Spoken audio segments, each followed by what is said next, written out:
Buenas tardes a todos y todas.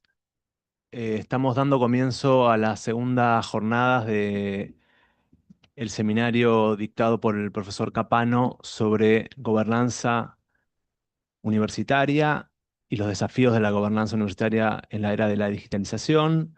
En el encuentro del día de ayer ya comenzó a exponer el profesor Capano y la exposición de ayer ya está subida al sitio de YouTube de la Secretaría de Asuntos Académicos de la UBA, así que si alguien quiere verlo, lo puede hacer ya desde, desde hoy. Y el encuentro de hoy también a partir del día de mañana va a estar subido al mismo lugar. Ayer ya la secretaria de Asuntos Académicos ya hizo la presentación de Capano, pero si alguien se suma, es bueno recordar, es un honor para la Universidad de Buenos Aires que el profesor Capano haya aceptado concurrir a este seminario, que esté aquí entre nosotros. Es un... El profesor Capano es uno de los especialistas más importantes en temas de administración pública a nivel global y puntualmente en temas de gobernanza universitaria. Y el Consejo Superior de nuestra universidad, nuestro máximo órgano de gobierno, decidió darle el título de honoris causa, que será entregado mañana en la Facultad de Ciencias Sociales de nuestra universidad a las 11 de la mañana. Esto como parte del reconocimiento y del agradecimiento al que el profesor Capano esté aquí entre nosotros y se sume a este ciclo de UBA Digital. Así que sin más, lo dejo con el profesor Capano, que va a hacer, igual que ayer, la exposición en idioma inglés y va a tener traducción simultánea. Gracias. Okay, good afternoon, Sintesi, everybody. We are here again for our second meeting. Today, we start, or better, we will deal with the governance of university and the challenge of digitalization and artificial intelligence. I would like really to thank Claudio, because when he wrote to me to ask to do a classes here, he proposed me also this topic that on which I've never done research, so I'm very, very honest. But exactly because I liked the idea, this is something that has been very challenging for me. I've read a lot to try to present something that was at least consistent, I would say. It's strange because in the last couple of years, I've been also working, let's say, on regulation of the artificial intelligence in comparative perspective with other colleagues, but I had never connected governance in higher education and artificial intelligence digitalization. And it has been really great for me to prepare this module, exactly because in the last years, like everyone, each of us, I've been dealing with Zoom, with Teams, all this kind of stuff without thinking about that, simply like a final utilizer. And then thanks to this invitation and to the proposal of Claudio, I have taught many things that I would like to deliver to you this afternoon. Muchas gracias y buenas tardes por estar aquí nuevamente por segundo día consecutivo. Hoy voy a hablar un poco sobre gobernanza universitaria y su conexión con la digitalización y la inteligencia artificial. Quiero agradecerle particularmente a Claudio, porque cuando él me llamó y me pidió que ahondara en este tema, les soy honesto, no había hecho demasiada investigación hasta ese momento, pero me gustó mucho el desafío y tuve que leer mucho para poder presentar algo sólido en el día de hoy. Y desde hace varios años vengo enfocándome en las regulaciones de inteligencia artificial, pero no en relación necesariamente con la gobernanza de la educación superior. Entonces, me gustó mucho el desafío. Obviamente, tenemos muchos casos en que estamos en Zoom, estamos en Teams, pero no lo hacía pensando en qué relación tenían con el tema. Entonces, quiero agradecer particularmente a Claudio porque me hizo pensar mucho y ahondar mucho en este tema. Okay. You should show the slides. Okay, in the first slide, if it is coming.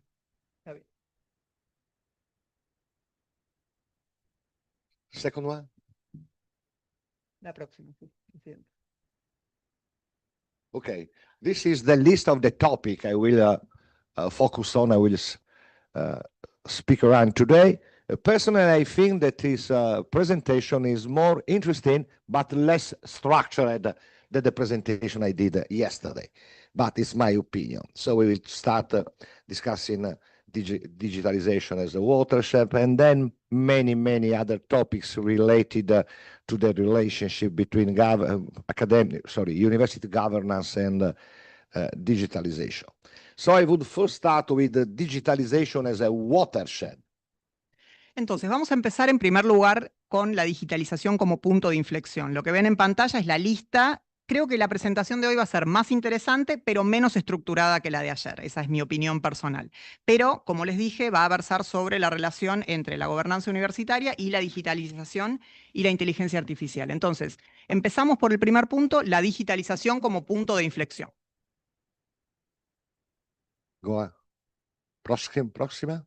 Okay. Okay, first of all, digitalization is a systemic transformation. It's not just technological innovation. We can like, we can dislike, but it's something of systemic. The impact is structural and systemic. And this makes us means a lot of things. Second, digitalization reshapes how higher education systems and institutions and people working in higher education are still regulated and accountable. There are two relevant intertwined dimensions of digitalization, artificial intelligence and higher education. The first is simply the fact, the digitalization of higher education system. Datafication, automation, new actors. We will see who are the new actors coming into the systems. And then the other dimension is the governance dimension, because at every level, the governance of higher education system of university has been adapted in the last year, and it is going to be adapted in the next year. So we have policies, we have regulation, we have new tools, and so on. Right. Entonces, lo que vemos en pantalla son los aspectos más importantes de la digitalización, la IA y la educación superior. En primer lugar, la digitalización es una transformación sistémica, no solo se trata de una innovación tecnológica. Nos guste o no, esto va a tener un impacto estructural y sistémico, y esto tiene múltiples acepciones que vamos a ver en unos instantes. En segundo lugar, reconfigura la manera en que los sistemas de educación superior se conducen, se regulan y cómo se rinde cuentas dentro de este sector. Y en tercer lugar, existen dos dimensiones entrelazadas. Hay, por un lado, digitalización de los sistemas de educación superior, con datificación, automatización, nuevos actores, y por otro lado, adaptación de la gobernanza, es decir, las políticas, la regulación. En esta lista faltan las personas también, y los instrumentos de conducción. Entonces, los gobiernos y las universidades, y también la gobernanza de universidades, se han adaptado en los últimos años y se seguirán adaptando en los años por venir. Okay, in this table, you know, if so maybe you have learned yesterday, I like to have these tables in which 40, 50 years can be summarized, because I think that is always useful to start from a reconstruction. Here I have summarized let's say, the historical trajectory of digital transformation in higher education. 2 decades here, 90s, 2000, 2010, and 2020s. In this column, I have put the main developments. And this column, I have put the implications for governance.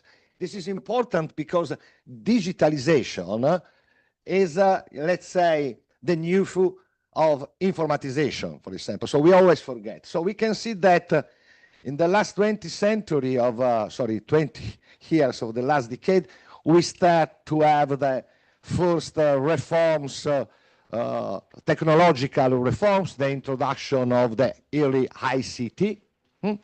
Then we had the first basic management information system, enterprise resource planning, and we have the first initial rough but beginning learning management system. The implication for governance in higher education was not so impactful. Why? Because it was a kind of administrative modernization. We had this new tool, They were not very sophisticated, but they could be very helpful to, let's say, have a more efficient administrative process. So the level is the administrative level, please. Entonces, en esta tabla ya a esta altura saben que me gustan mucho las tablas que describen 40 o 50 años. A mí me resultan muy útiles para ilustrar lo que quiero comentarles. Y es importante ver las diferentes décadas, del 90 al 2000, donde vemos las primeras reformas de tecnologías de información y comunicación, con estos nuevos sistemas que empiezan a aparecer, los primeros sistemas de gestión del aprendizaje que eran bastante rústicos en ese momento, pero que se fueron perfeccionando. La implicancia de esta primera década lo que hizo es eficientizar lo administrativo, ¿sí? No era muy sofisticado como avance, pero sí mejoró la eficiencia mucho. Entonces esto es lo que se vio en esta década. The first decade of the new millennium, main developments, okay, is the decade of the expansion of the MOOCs, the massive open online courses, the first use of big data. We start to have advanced LMS, advanced learning management system, and we start to have the first predictive dashboards, you know what I mean? Thanks to the use of big data, we can have in some university the use of the big data to do some prediction about the potential number of students enrollment and so on. The governance implication of this decade has been substantially something of relevance, something more than administrative modernization. We had new steering through data, because in this decade, it is in this decade that on a massive perspective, we start to see university and using data for steering, but above all, governments using data for steering, and then also the appearance of new actors, what in the literature is called the ed tech, those private enterprises, highly developed from the technological point of view, offering technologies to the universities. Please. En la década, entonces, entre los 2000 y los 2010, empezamos a ver una fuerte expansión de los MOOC, como se les dice, los cursos online masivos y abiertos, un gran avance del Big Data que generó en varias universidades la capacidad de predecir, por ejemplo, el número de alumnos que se iban a matricular, entre otras cosas, sistemas de gestión del aprendizaje ya más avanzados en esta era y tableros predictivos, ¿sí? Esto tuvo grandes implicancias para los gobiernos porque ya iba más allá de una mera eficiencia administrativa. Se trataba de una implementación mucho más masiva donde tanto las universidades como los gobiernos estaban usando esos datos. También vemos la emergencia de nuevos actores dentro del terreno donde aparecen las EdTech, ¿sí? Las EdTech, estos entes privados con grandes niveles de sofisticación que le ofrecen tecnologías a las universidades. The 20s, main developments, integration of the artificial intelligence in the processes, decision processes, implementation processes, the use of generative tools, and first signals of what can be called algorithmic governance. Governance implication, the use of data become strategic in governing systems and but also institutions. New regulatory challenges. Why? Because as we will see, there is all the debate about how to regulate the use of artificial intelligence for ruling the system, for ruling institution, and in our classroom for doing our teaching. A lot of accountability debates, because it's quite clear that the more you use artificial intelligence, the less is clear who is accountable for. This is really a schematic reconstruction of what happened in the last 30, 40 years. And we have to admit that COVID-19 has been a kind of global accelerator of something that was there. I'm not saying I do not like those saying that COVID has been the cause of the dive. No, COVID-19 has been, as it always happened with a crisis, a moment that has a trigger that has accelerated the digital transformation. And digital transformation, obviously, not only in governance, but also in our pedagogy and so on. Please. En ya los años 2020 empezamos a ver la integración de la inteligencia artificial para la toma de decisiones, empezamos a ver herramientas generativas y empezamos a ver las primeras señales de lo que es un gobierno algorítmico, ¿sí? Los datos utilizados de manera estratégica y empezamos a ver también nuevos desafíos regulatorios, todos preguntándose cómo se regula la inteligencia artificial para aplicarla institucionalmente y cómo eso se traslada al aula.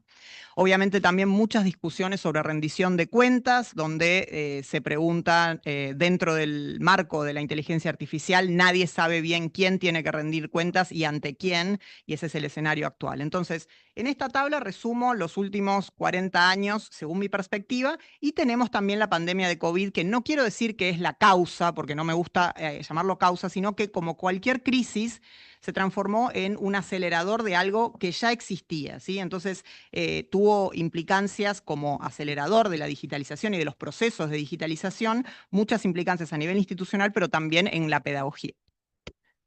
Please go. Summarizing, we have new actors at the end of these 3 decades. First of all, the ed tech companies, new ed tech companies, or let's say all the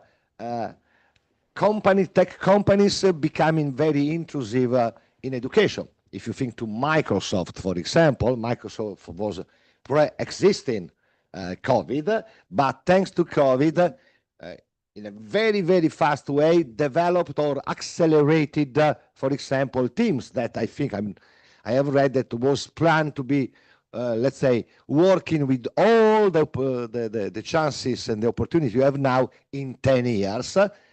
With respect to deal with the crisis, an old actor already present in our university becomes also in a branch ed tech.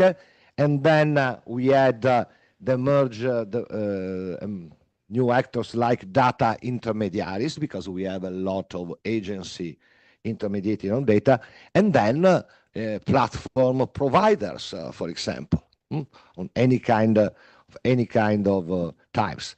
I don't know if you knew Zoom before COVID. I didn't know it existed. I'm saying Zoom because even my university is with Microsoft, so institutionally we use Teams. I have my personal account on Zoom because I don't like to be controlled by my university, but I didn't know what was Zoom. I don't know if you knew. I don't think, just to give you an idea. Now I could not survive. And even if I use less than during COVID, I pay every year my account on Zoom. Please. Entonces, en conclusión, tenemos la emergencia de nuevos actores, de EdTech, pero tenemos nuevos y también tenemos los viejos actores que se empiezan a entrometer en la educación, digamos. Tenemos el caso de Microsoft, que ya existía hace muchísimo antes que la pandemia de COVID, pero lo que hizo fue acelerar todos sus procesos, por ejemplo, con la incursión de Teams en muchas instituciones educativas como la mía. También empezamos a ver nuevos intermediarios de datos, los que, digamos, operan con esos datos que nos sirven a nosotros, y también los proveedores de servicios de plataformas, como por ejemplo Zoom. ¿Ustedes conocían Zoom antes de la pandemia? Yo, en mi caso, no conocía la existencia de Zoom. En la universidad usamos Teams. Yo tengo mi propia cuenta de Zoom. Nadie sabe que la tengo, pero la tengo y no podría sobrevivir. Hoy en día no podría sobrevivir. Por más que no la use quizás tanto como la usé en la pandemia, no podría sobrevivir sin Zoom y pago religiosamente todos los meses mi cuenta de Zoom. Now we have new instruments at the end of these 3 decades that, as we will see, have an impact. No, I have not finished this one. Nuevos instrumentos. Predictive analytics, performance dashboard. The National Italian Agency for Evaluation of University and Research, a few months ago, has made public this new performance dashboard in which you can click and to find the performance on many dimensions of each Italian public university. And, is a way of ruling in a way or another. And new algorithmic tools that are used for ruling the system. New steering forms. State and universities use data to influence behaviors. We will see what it means.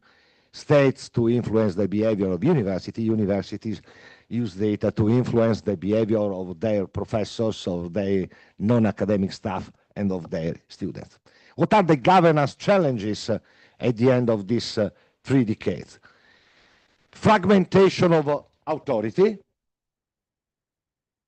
Why? Because, as we will see, this is just a premise, all this make not clear who is taking decision in the process at the national level, but also in the daily life of university.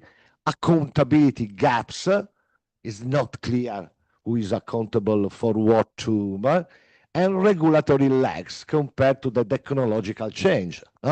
Now we have countries that have already regulated many dimensions of artificial intelligence and digitalization, usually for all the society and then also for the university. There are other countries that are behind. Prego. Los nuevos instrumentos que estamos empezando a ver son los que pueden ver en el segundo punto de la pantalla: analítica predictiva, tableros de desempeño y herramientas algorítmicas. Tenemos el ejemplo de la Agencia para la Evaluación de Universidades e Investigación en Italia, que hace algunos meses nomás elaboró un tablero de evaluación de desempeño que cubre todo lo que realizan todas las universidades públicas de Italia, y esto obviamente afectó muchísimo la forma de gobernanza. Ya este instrumento generó este cambio. Y vemos también nuevas herramientas. Por otra parte, vemos nuevas formas de conducción. Vemos los estados modificando los comportamientos de los datos y los datos modificando la conducta de los estados, o sea, en un proceso que va y viene. Y vemos también nuevos desafíos de gobernanza donde la autoridad se ve fragmentada. Los motivos son que de repente nadie sabe quién está tomando las decisiones, vemos muchas brechas en lo que es la rendición de cuentas y también muchos rezagos regulatorios. Las regulaciones se quedan siempre detrás de los avances tecnológicos. Algunos países están implementando regulaciones para el país y a su vez para las universidades también. Prego. Okay. This is a bit complicated, so I want to show. I wanted to use the triangle of Barton Clark because I have used it yesterday. It's more clear. To give you a visual example of the change. The first proposition of the triangle of authority in the university system proposed by Barton Clark had the 3 angles of the triangle: the state, the university, and the market, very distinguished, separated each other. Thanks to the following, as a consequence of digitalization and blah, blah, blah, now there are fluxes of data and platforms among the 3 angles of the triangle. I hope you have translated, I'm sure you have translated correct this, because I propose to think that now you have fluxes from universities to the market, student data, research outputs, teaching demand, request of platforms for services. University are, giving data to the market, asking products from the market. Then we have consistent fluxes from the market to the universities, ed tech tools, predictive analytics, artificial intelligence infrastructure. If you think that now, I don't know if UBA did this, but now few or many, depends on how you count, university around the world have bought ChatGPT for the students. Is this the case also here in UBA or not? Acá en la UBA compraron ChatGPT para los alumnos. For todos los alumnos, for the professors. Para los docentes. You should ask, come on. Anecdota, because sometimes in December 2023, I went for a 1-day workshop in Hong Kong. It was a workshop, the first workshop in social sciences, I think, about the relationship between artificial intelligence and higher education. And most of them were Asians, the paper givers. And I was shocked because it was less than 2 years ago. Now the world is completely different. But 2 years ago, ChatGPT and similar were just at the beginning. It looks 20 years ago. It's only 2 years. And I remember that in Italy, probably also in your country, there was the usual discussion, beginning of discussion, but this is artificial intelligence, the problem of teaching, all these things. And I have friends in Hong Kong because I've been visiting a couple of universities there for a few weeks, various times. And I was shocked because December 23, 4 important Hong Kong universities had already first paid an university account to ChatGPT, shared with all the students and with all the professors. Second, already planned and organized the first training for professors for using ChatGPT in the teaching. I was shocked. You are shocked, but it's Asia. No, just to give you the idea of what we are talking around. And so, you know, the market simply, I still remember that I was still with my Italian mentality. We were still discussing, and this is the pragmatic way of thinking of some Asian culture. You know, it's something you cannot stop. It's better you start to use it. You know, this was the response when I started to say, you know, but you think I'm okay. Then we have fluxes. Scusa, sì. Entonces voy a resumir lo que dijo antes sobre el triángulo de Clark, que como lo vimos ayer tenía antes marcadas las 3 categorías muy claramente, el Estado, las universidades y el mercado. Ahora empezamos a ver que con la digitalización y la inteligencia artificial vemos flujos de datos entre estos 3 puntos, ¿sí? Vemos cómo fluye entre las universidades y el mercado, pueden leerlo ahí en la pantalla, también cómo fluye del mercado a las universidades a través de las herramientas de EdTech. No sé si en la UBA sucede así, pero en el resto del mundo compran ChatGPT. Y les voy a contar una anécdota de diciembre de 2023, un taller que hice en Hong Kong, donde estaban haciendo uno de los primeros talleres sobre la relación entre ciencias sociales, inteligencia artificial y educación superior. Y me choqueó porque esto fue hace menos de 2 años y ChatGPT estaba recién empezando en ese momento. 2 años parecen 20 años cuando pensamos hacia atrás, pero eso fue solo hace 2 años. Y en Italia, en ese momento estaba la típica discusión sobre los problemas de la IA en la educación, bla, bla. Y yo, hablando con colegas ahí en Hong Kong, me sentí profundamente sorprendido porque era diciembre de 2023 y ya 4 universidades en Hong Kong habían comprado ChatGPT, lo habían compartido con los alumnos, con los profesores y en segundo lugar también ya estaban capacitando a los docentes para que utilizaran ChatGPT. Entonces era el choque entre mentalidades, ¿no? La mentalidad italiana con la que venía yo y la cultura asiática súper pragmática que me decía, más que discutir al respecto, mejor empezar a usarlo porque es imparable y no hay forma de detenerlo. Thank you. Finally. Then we have fluxes from state to university and market. These are flux of funding because the states are putting money to improve digitalization for universities, and this means that they are giving money to the market because the market is the first provider. We have new regulations and we have new incentives. And then we have also a flux from both the university and the market to the state. Performance data, compliance infos, policy feedback. Substantially, this triangle was very static in the previous world of governance. Now is very dynamic. In the sense that all these fluxes show that digital governance is dynamic, and obviously this creates a lot of issues in terms of who is really governing university and so on. Y si seguimos con los flujos, podemos ver el flujo del Estado a las universidades y al mercado. Esto se da a través de financiamiento, regulación, incentivos, y de la universidad y el mercado al Estado con los datos de desempeño que hablábamos ayer, información de cumplimiento, retroalimentación para políticas y otras cosas.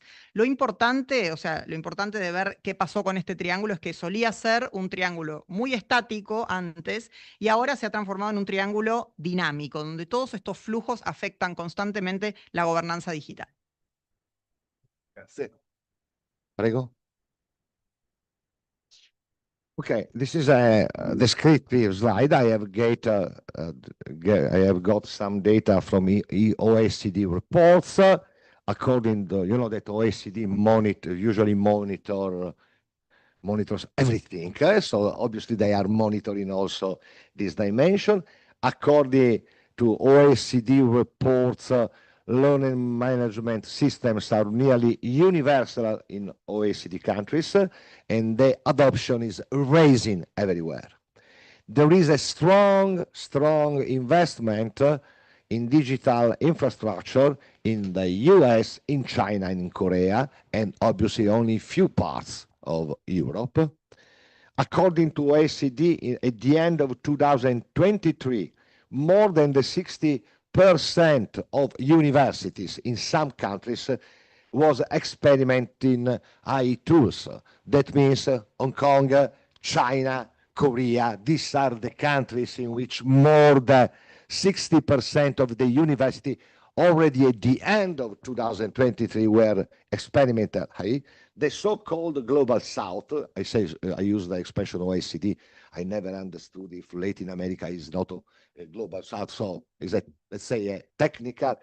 The Global South is obviously in a different situation. There are uneven adoption due to the infrastructural problems, to funding, money, because all this stuff costs a lot, and regulatory capacity gap. So the OECD is also saying that where digitalization has been object of serious investment and where artificial intelligence has been started to be used, we have, let's say, a growing use of this type of technology for funding allocation, performance monitoring, and quality assurance. Entonces, según la OCDE y según los informes, sabemos que la OCDE monitorea, bueno, casi todo y obviamente esto también. Según la OCDE, los sistemas de gestión del aprendizaje son casi universales en los países de la OCDE y la adopción sigue en aumento en otras regiones. También hay fuerte inversión en infraestructura digital en Estados Unidos, China, Corea y en partes de Europa. Según la OCDE, también en algunos países más del 60% de las universidades ya están experimentando con herramientas de IA, bueno, sobre todo en los países asiáticos, China, Hong Kong, Corea, donde, como les dije, ya a fines de 2023 estaba la implementación muy avanzada, y en el sur global, que bueno, es un término que nunca se entiende bien qué comprende, pero el sur global, como por ejemplo América Latina y partes de África, se ve una adopción desigual que en general se debe a problemas de infraestructura, problemas de financiación, porque estas cosas cuestan dinero, y brechas regulatorias. También, según la OCDE, entonces, el creciente uso de sistemas digitales para la asignación de financiamiento, monitoreo de desempeño y aseguramiento de la calidad son los aspectos que más se están observando en sus informes. Ok. Próxima.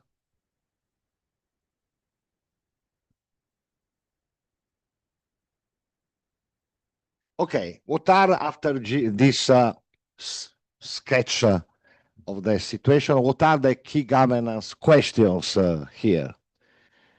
They are at least four. How do digital technology reshape the relationship between the state, institution, market, society, and so on? Who controls and uses data infrastructure in higher education? How do the existing study modes, the hierarchical, procedural, self-governing, study, the distant, or other hybrid types that we are talking about yesterday, adapt to digitalization?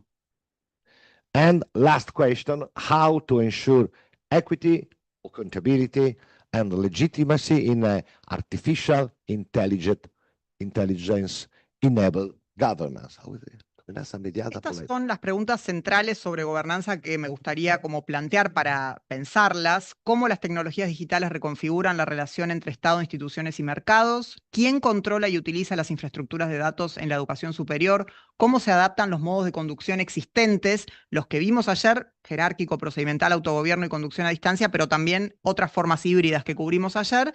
¿Y cómo se adaptan a la digitalización? Y finalmente, ¿cómo garantizar equidad, rendición de cuentas y legitimidad en una gobernanza mediada por la inteligencia artificial?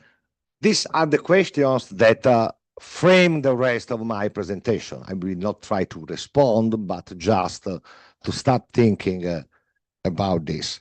I will start from opportunities. It's always better because then we will have tensions, risks, and so on. It's quite clear that all this represent an incredible potential opportunity for better governing a higher education system.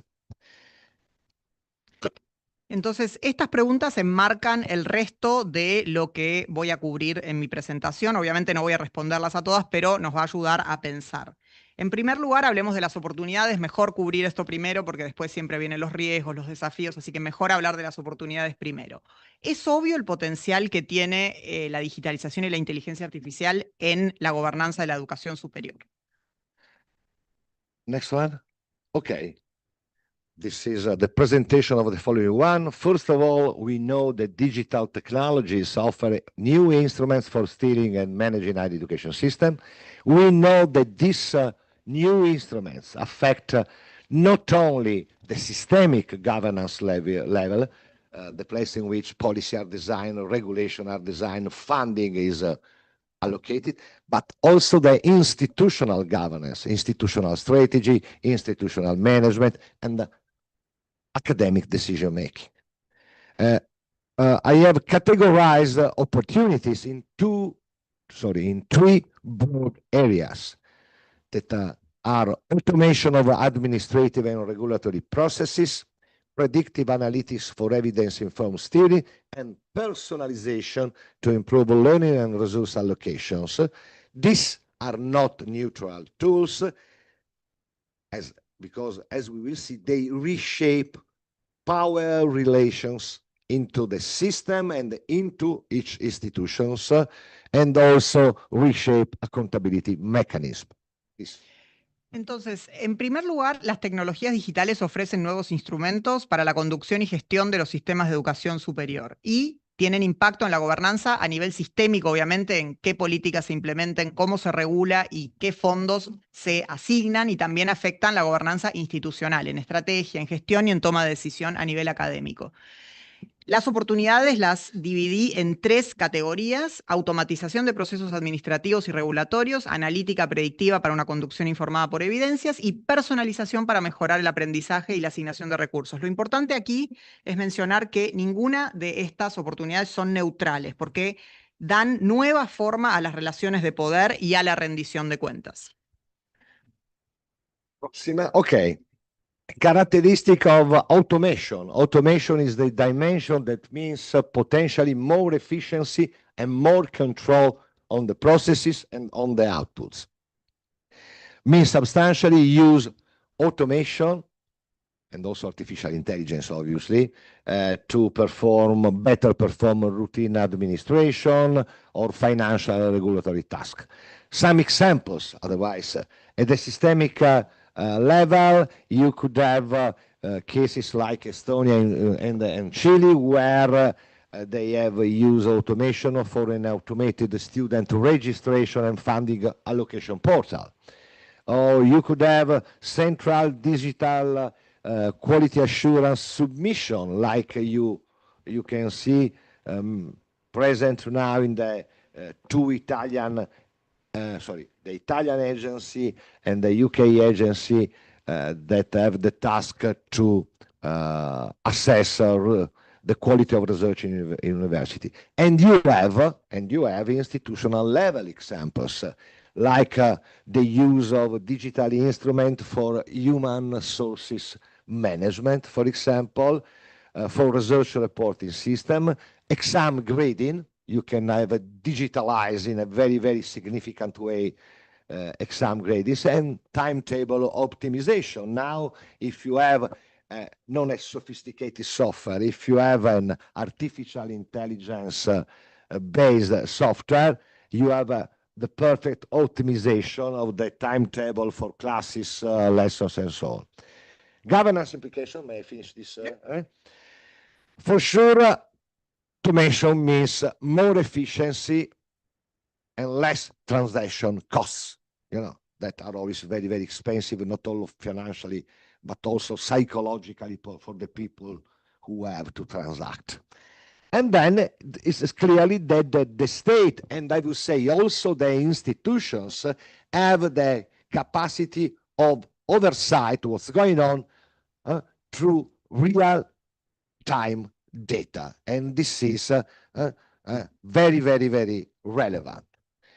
It's clear that there is also a potential other side of the coin. There is the risk of bureaucratic lock-in and reduce institutional flexibility, because the procedures that are not human-based procedure but digital-based procedure are, let's say, less flexible and could create a bureaucratic lock-in. That means that bureaucrats, I use always this term in a neutral way, exactly because the procedure is automized, could say, it's not my problem, so is the procedure doing this, and we will see.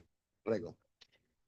Entonces, con la automatización, lo ven en pantalla, vemos más eficiencia, más control de los procesos y de los productos. También la automatización combinada con la inteligencia artificial sirve para mejorar las tareas administrativas, de financiamiento, regulatorios. Tenemos los ejemplos de Estonia y de Chile con portales automatizados de inscripción, por ejemplo, los casos de Ambur en Italia o REF en el Reino Unido con presentaciones digitales centralizadas. También tenemos sistemas que permiten la calificación de exámenes y otro tipo de tareas de gestión de recursos humanos de manera automatizada. Todo eso representa una gran oportunidad. También, si la inteligencia artificial o un software basado en inteligencia artificial permite optimizar, por ejemplo, los horarios de los alumnos, esto tiene también mucho impacto y es muy positivo. Si pensamos en las implicancias para la gobernanza, vemos, por ejemplo, más eficiencia, vemos menores costos de transacción, y con costos me refiero a costos económicos y también el costo que tiene para las personas estar haciendo estas transacciones todo el tiempo. Además, a nivel institucional permite más control, y hablamos de un control con datos en tiempo real. Esto es realmente fundamental y hace un cambio radical en todo. Pero, por supuesto, el riesgo es la rigidez burocrática, porque obviamente el sistema es mucho menos flexible no siendo humano. Un sistema que no es humano es menos flexible y tiene más trabas burocráticas, y hablo de burocracia en el término más neutral que se puede describir. Y todo lo que es automatizado, uno puede llegar a decir, bueno, esto no es mi problema porque es automático, fue la máquina. Ok, no, ho sbagliato. Then the second dimension in terms of opportunity is predictive analytics. That is substantially using big data and statistical artificial intelligence tools to anticipate behaviors of students, so you can anticipate and do forecast of the students dropout, research trends, and guide interventions for the future. At the systemic level, there are actually some examples of the use of predictive analytics. For example, in Australia has always been innovative in something, not only in higher education, but also in school policy and so on. In Australia, they have started to use funding formula to, let's say, experiment funding formulas that are linked to performance dashboard. That means substantially, according to the data you have now, I assume that the performance in 3-5 years on this dimension will be this one, and I give you money based on the forecast on the performance. At the end of the period of the 5 years, we will see. That is interesting, fascinating, I would say. Then always the problem is the reliability of the data of the indicators. And then we have this use of predictive analytics in some US states that use predictive models for workforce planning with consequences of funding to specific technical college and so on. Institutional level, we have an interesting example that the Georgia State University in US that use predictive analytics as a system to, let's say, for getting an early warning system to flag at-risk students. That means those students enrolling at the first year, so freshmen, they analyze all the data, stock of data, and then they can have some prediction about those who are potentially at risk. That means those that could leave the studies before ending the studies. Again, it's a great opportunity if then you intervene to adjust the situation, but to avoid this. And then there are some examples, in this case always in the US. As I told you yesterday, I'm talking of the public systems of the US, so those systems that are led by the state. There is the use of enrollment forecasting for strategic resource allocation, you know what I mean? And this is interesting because very often we know, so thanks to this predictive analytics, we could have reliable forecast about enrollments in the next years. This would mean that exactly because there are, in every country, there is a part of the formula funding based on the number of students, more or less. If we could have a good prediction, we could have not an annual budget for university, but a 5-year budget for the university that has some risk, but could be a great opportunity for going for a real strategic plan by the university, because you know better than me that one of the problems with the university is that we get the money every year. That means that we cannot do real planning because you never know what will happen the next year. On this, many systems are similar. Please. En cuanto a analítica predictiva, tenemos lo que es la combinación, el uso de Big Data con inteligencia artificial, por ejemplo, para predecir ciertas conductas como la deserción escolar, ciertas tendencias de investigación y para guiar intervenciones. Tenemos el ejemplo de Australia, que es un país que siempre fue muy innovador en términos institucionales y educativos, donde tienen una fórmula de financiamiento para poder experimentar con estos, por ejemplo, modelos predictivos o los tableros para planificar. También tenemos, por ejemplo, datos que tenemos ahora, pero que nos permiten pensar en qué va a suceder en el futuro y, por ende, predecir o pronosticar cuál será la asignación de los distintos recursos. Por ejemplo, si yo digo de aquí a 5 años, podemos planificar gracias a esta tecnología. En Estados Unidos, por ejemplo, utilizan la analítica predictiva para planificar lo que es la fuerza laboral, es decir, en algunos estados, de Estados Unidos, planifican el financiamiento a ciertas carreras según los pronósticos de dónde va a haber más demanda de fuerza laboral o de mano de obra. Por ejemplo, en Georgia State University tienen un sistema de alerta temprana donde identifican a aquellos alumnos que están en riesgo de deserción. Entonces, esto puede representar una gran oportunidad, por supuesto, porque se pueden hacer ajustes o adaptarse para evitarlo. Entonces, predicen a aquellos que podrían desertar antes de terminar la carrera gracias a los datos y pueden hacer ajustes o tratar de evitarlo. También un ejemplo de Estados Unidos, siempre dentro del sistema público, en Estados Unidos tienen lo que es un pronóstico de la matriculación futura. Eso también determina diferentes procesos de financiación. En todos los países, obviamente, tienen financiación que depende del número de alumnos que se predice que se van a inscribir en determinadas carreras. Entonces, lo que esto favorece, del modo en que nos favorecería muchísimo en el sector universitario, es que si se puede planificar un presupuesto a 5 años, es mucho mejor que hacerlo cada año, como es ahora, porque al tener solamente un año de financiación no nos permite realmente hacer un plan más allá del año porque nunca se sabe qué va a pasar al siguiente. Entonces, con esta planificación a 5 años se podría mejorar mucho este aspecto. Governance, we are always predictive. Governance implication of the predictive analytics considered as an opportunity. For sure, predictive analytics enables steering at the distance, you remember, through data, because now states have data on real time, and our university, if they have been invested in the proper way, could have data on real time about what's going on in the classes, what professors are doing, and so on.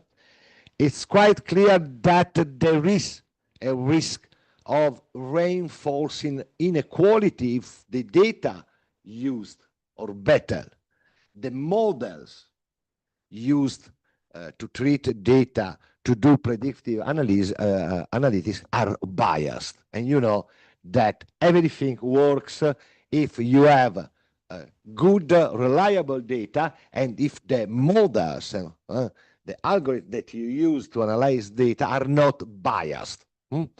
That means substantially think that by definition, when you do,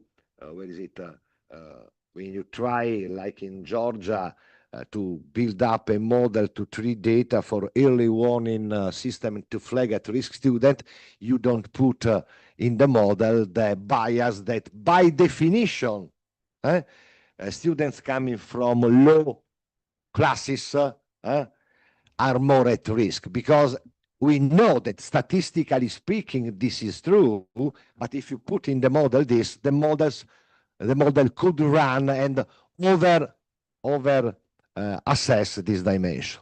It's quite clear that predictive, the last governance implication, it's quite clear that predictive governance requires stronger data governance framework. You need regulation, both at the systemic and the institutional level, about what data could be treated, how to construct the data, and so on. Las conclusiones entonces son que obviamente permite la conducción a distancia a través de los datos. Se corre el riesgo de reforzar desigualdades, por supuesto, si los modelos están sesgados o tienen diferentes niveles de sesgo. Todo funciona si los datos son buenos y los algoritmos no tienen sesgos. En el ejemplo que les di de la Georgia State University, por ejemplo, uno de los sesgos por definición que siempre se comentan en estadísticas es que personas de menos recursos siempre tienen más riesgo de desertar. Entonces, hay que ver cómo se inserta eso en el modelo para que no se sobredimensione en el cálculo estadístico del algoritmo. Es obvio que se necesitan, por último, el último punto que aparece aquí es que es obvio que se necesitan marcos regulatorios mucho más fuertes para saber cómo construir los datos y cómo utilizarlos. Last point on opportunities, and then we'll do the break, okay? Okay. Va bene? Is a personalization. Personalization means a new steering logic. Personalization means tailoring learning, something that you are doing here probably in the center. Tailoring learning experiences, curricula, or services through artificial intelligence and analytics. Yeah? At the systemic level, we have interesting example like national adaptive learning platforms, something built up in Korea, where students can find platforms to learn something that they do not know. And you could have also personalized the student support tied to personal performance-based funding. Actually, for example, just to be clear, there are the grant system, that I mean the scholarship that the state give to students is always based on, you know, big clusters. The idea is that, okay, if the predictive analytics and the digital instrument are very sophisticated, the state has a huge amount, as an amount of money, and instead of to say, if your family earn less than $20,000 you will get, they could, the system could personalize the grant according the socioeconomic background of the student, according the characteristic of their education and so on. At the institutional level, you know, the personalization means artificial intelligence tutors, adaptive learning machine system, individualized feedback coming from the students. Governance implications. It's quite clear that we have, especially in teaching, a shift from steering the program to steering individual learner trajectory. Potentially, this is the point. And it could be, if well governed, a huge opportunity, because we perfectly know as teachers that very often there is an incredible variety of experience, background in our classes. And then it's quite clear that personalization opportunity could imply high potentiality to align equity, social, and efficiency. Equity because we could propose individual trajectories, and then efficient because in this way let's say the money, the funding coming from the government could be better invested. It's quite clear that this is the last point. Personalization, that means all these data that are treated, blah, blah, blah, raises relevant, I would say, existential questions on data ownership and algorithmic accountability, because it's quite clear that this data on which you could design individual learner trajectory should be owned by someone who should be absolutely accountable for those data. So the last point is personalization. This is good. Is let's say an innovation that is not only pedagogical, as we very often think because we use it, but is also a governance innovation because it has an impact on governing the institution and the system. Con respecto a la personalización, se trata de adaptar experiencias de aprendizaje, planes de estudio o servicios mediante inteligencia artificial o analítica. Tenemos los casos de Corea, por ejemplo, donde utilizan las plataformas los alumnos para desarrollar y construir determinadas cosas. También se puede utilizar para realizar apoyo estudiantil personalizado, y esto vinculado al financiamiento basado en desempeño.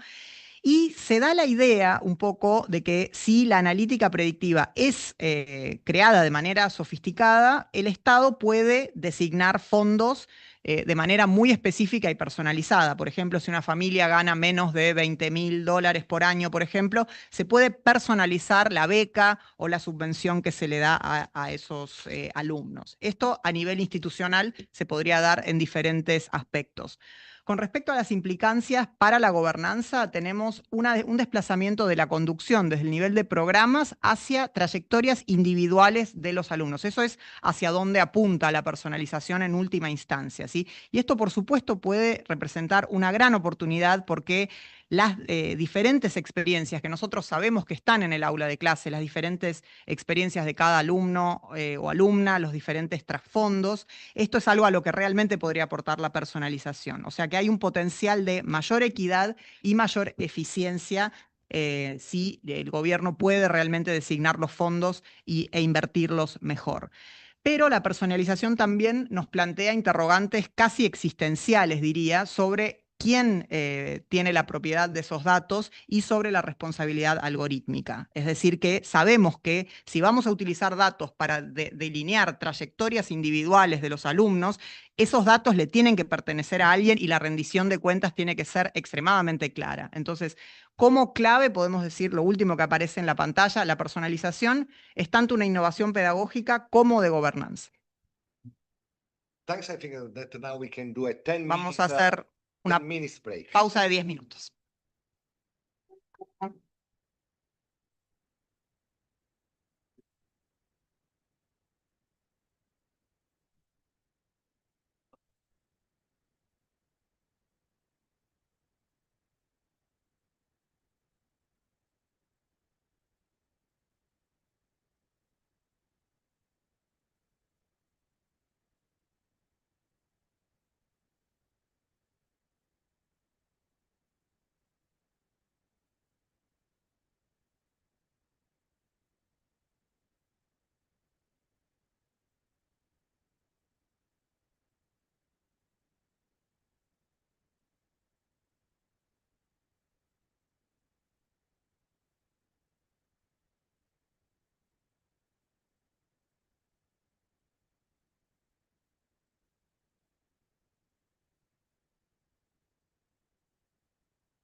So we can start again. I have just decided with Claudio that I will finish not at 7, but 10 to 7. Why? Because my presentation ends with some questions. So I will put this question there, and then eventually we could have a short discussion about answers to these questions. So we can start again. This table... I will say that just bravo. no, sí. Solamente para comentarles que hablé con Claudio y decidimos terminar la presentación 6:45 como para tener 15 minutos, porque como mi presentación termina con ciertas preguntas, podemos tener una discusión y tratar de dar respuesta a estas preguntas. Termina. It stops with my preguntas. And then you Mine. and mine preguntas. Okay, this is substantially a table in which I summarize the argument I have developed on opportunities. I think that this PowerPoint will be shared by to everyone, so you can have the summary here. Let's say that, next one, Proxima. It's quite clear that trying to make a synthesis of governance opportunities, digitalization for sure enables new governance instruments across the different levels. It can or it could enhance efficiency, strategic capacity, and evidence-informed policy.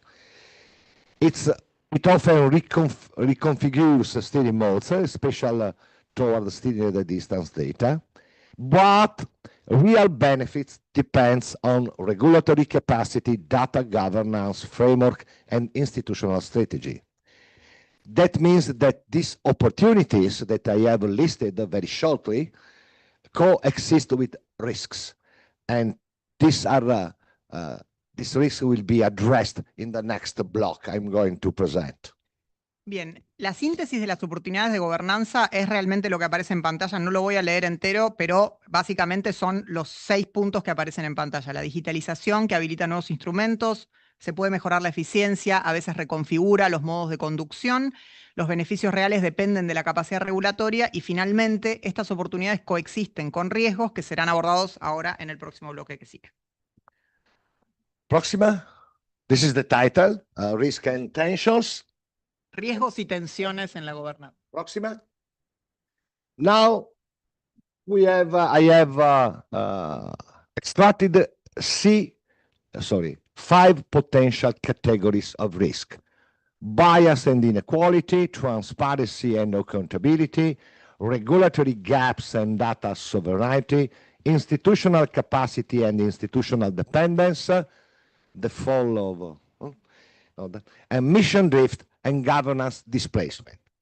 Entonces tenemos 5 categorías claves de riesgo: sesgo y desigualdad, transparencia y rendición de cuentas, brechas regulatorias y soberanía de los datos, capacidad institucional y dependencia, y desvío de misión y desplazamiento de la gobernanza. Then I have the following slide are 5 tables in which I try to summarize the argument. There is a huge and increasing literature on this, but this literature are separated each other. It's interesting on this. The first risk is bias and inequality. My congratulations to the translators. What are the implications of the risk of bias and inequality? Governance implication of this risk. Artificial intelligence system can reproduce and amplify social inequality. Few regulatory frameworks address algorithmic fairness in education. If you don't have enough regulation, fairness could be touched. And equity, the goal of equity may be undermined if personalization relies on biased data. And there are some examples of these risks. The Georgia State model for predict early student risk. There are a couple of studies showing that the way they have designed the analytical model have a clear bias against first generation minority students. That means the first generation of immigrants. The models was clearly, the first model, clearly biased. And so, by definition, these students were considered at risk. Another example is the Chinese adaptive learning system. They have this huge national system that is designed in a way that it favors urban learners, means students living in the city. And you know that the cleavage between city and the rural zone is very, very strong. Yeah? It's quite clear, another example, Latin America, and it's quite clear that the artificial intelligence gap reinforces social stratification in Latin America. That means substantially that there is a, let's say, strong social stratification. That means that upper classes have reliable access on artificial intelligence, and this will make them, let's say, more favored with respect to the lower classes, freezing, if possible, more social stratification. Please. Entonces, bueno, obviamente cada vez hay más bibliografía al respecto y si hablamos de las implicancias para la gobernanza, tenemos que los sistemas de inteligencia artificial pueden reproducir y amplificar inequidades sociales. Son pocos los marcos regulatorios que abordan la justicia algorítmica en educación, es decir, cuanto menos regulación, a veces menos justicia se observa. Los objetivos de equidad pueden verse socavados si la personalización se basa en datos sesgados. Un ejemplo de esto es lo que les mostré de la Georgia State University, que tiene este sistema para predecir alumnos en riesgo de desertar. Los estudios demostraron que el modelo que utilizó esta universidad era un modelo sesgado que atentaba contra las minorías de primera generación, es decir, que el sesgo, por definición, los consideraba en riesgo por ser minorías y por ser primera generación de alumnos universitarios. El ejemplo de China también muestra un sistema nacional obviamente muy sólido, donde se favorece a los alumnos que viven en las zonas urbanas. Saben que en China la división entre lo urbano y lo rural es muy, muy fuerte. Y en Latinoamérica vemos cómo la brecha de inteligencia artificial refuerza la estratificación social, es decir, que las clases más altas, al tener más acceso a la inteligencia artificial, se ven más favorecidos y se refuerza esta estratificación. Próxima.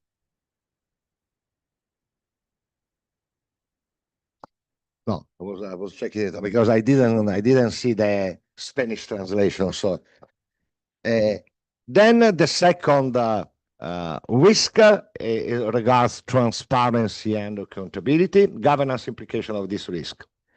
Algorithmic decisions are often opaque to regulators and institutions.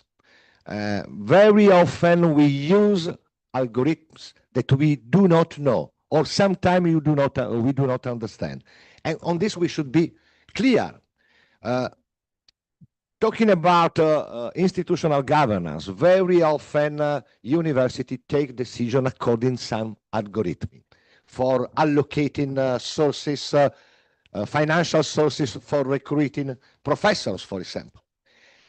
And very often they are based on certain indicators and so on. I don't know if in this university the Consejo Superior use algorithms. Okay. If they do, I would ask each member of this consejo, tell me the meaning of this.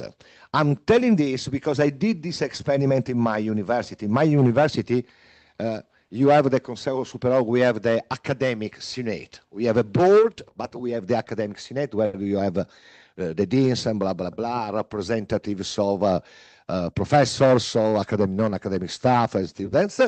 And we have a couple of, let's say, very sophisticated algorithms through which my university allocated the money for professor and, let's say, the money for the normal activities to the departments.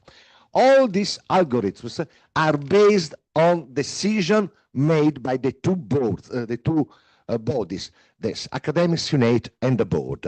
They approve, okay, let's say 30% should be done according to the turnover for the money for the professor, 30% according to the number of the students, and 30% according, let's say, the performance in research by department. It makes sense. But very often those, the members of our two governing boards never read the material. In the sense that the bureaucrats, again, neutral term, supporting the Senate, they prepare the paper. You can read the paper before deciding 4 days in advance in their platform. No one out of 10 read exactly the material. 1 out of 10 in the material, there is everything. There are also simulation and so on. They take this decision today.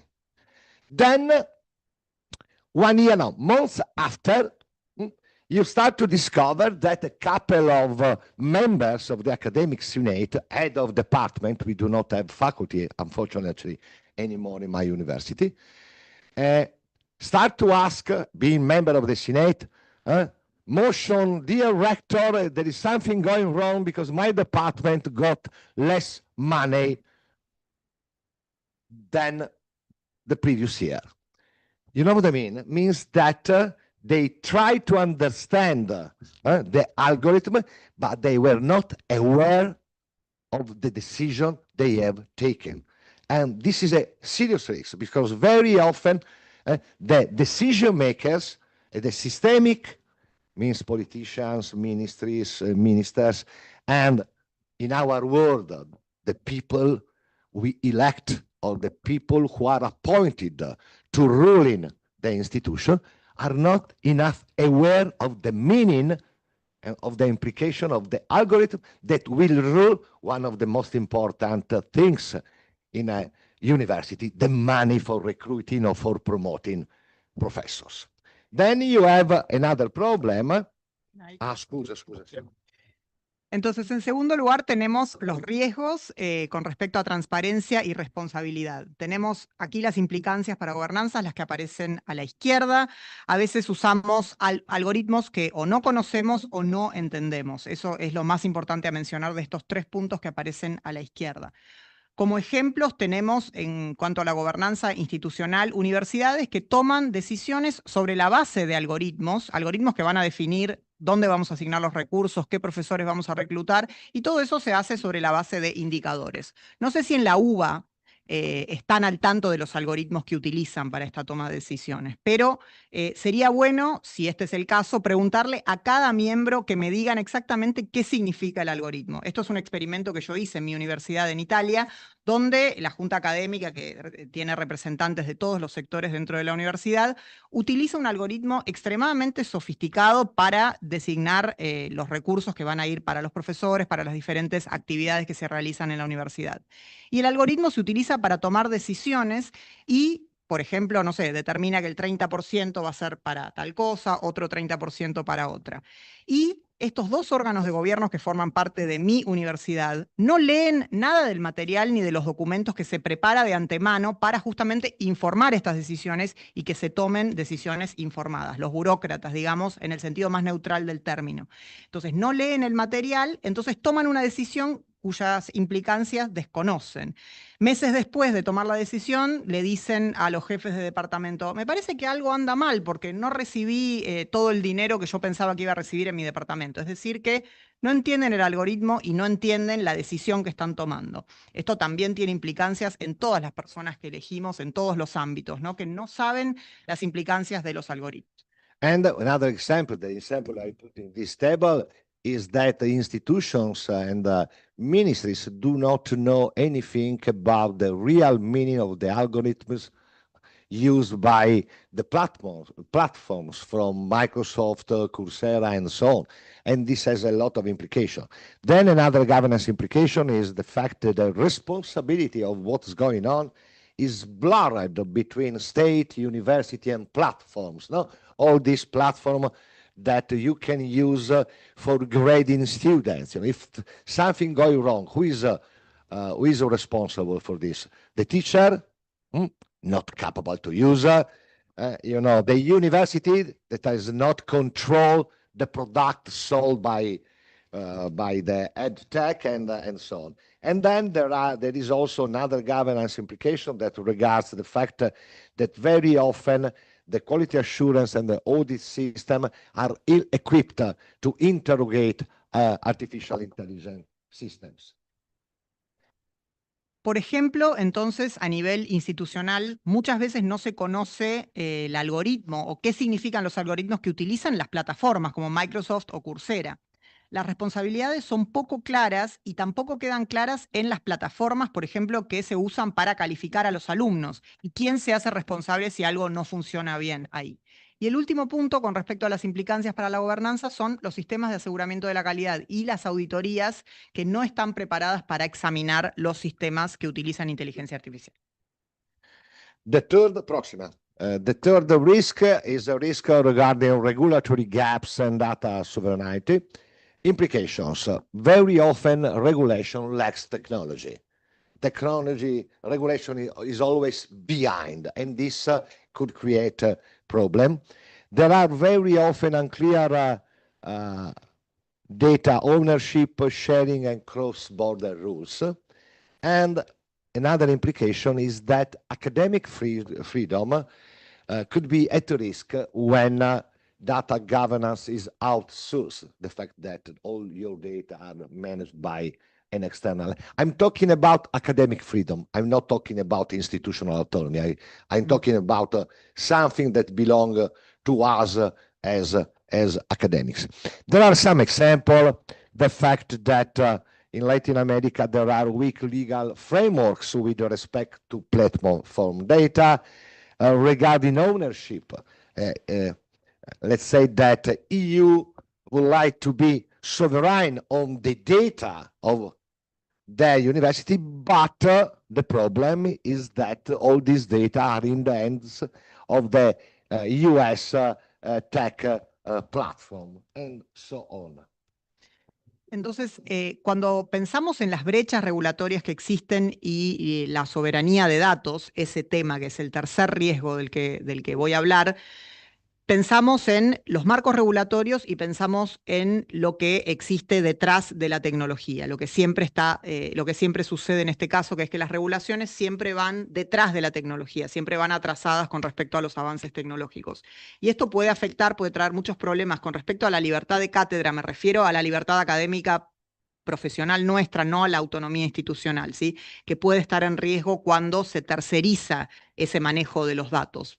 Sabemos que hay algunos ejemplos en Latinoamérica de marcos regulatorios que no son tan sólidos, pero imaginen qué sucedería si Europa, por ejemplo, quiere tener la soberanía de sus datos a nivel universitario y ¿cuál es el problema ahí? Que los datos le pertenecen a las empresas tecnológicas estadounidenses, digamos, la propiedad de esos datos la tienen esas empresas, entonces ahí hay un gran problema. The fourth risk is regards institutional capacity and institutional dependence on something.